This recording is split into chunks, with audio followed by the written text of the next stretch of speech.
It's a beautiful morning, and thank you for checking out my blueberry ice Bougainvillea. Hopefully you've seen us do an episode on my raspberry ice Bougainvillea, which has similar leaves, but definitely a different color flower.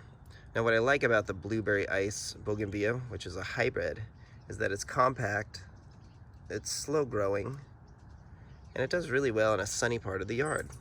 Now my favorite thing about it is right here, those flowers, which are lovely, this purplish pink, kind of lavender color, and how it contrasts with the leaves here. You can see they're variegated leaves, and so they're green and kind of have a creamy color.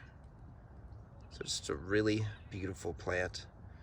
I've had this one about 6 years, and let me hop up on this wall to get a better view of it for you, even those snail vines growing inside it.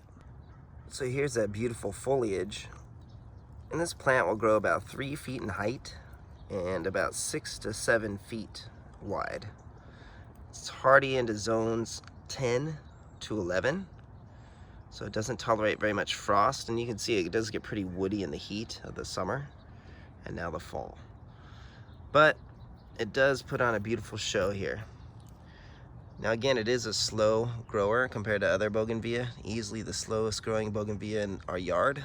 And I do want to say I bought this from the brand Monrovia about 7 to 8 years ago, I'd estimate. But it does defoliate kind of July into August, and now it's kind of growing its leaves back, as you can see. But the beautiful thing about it, my favorite part, is right here.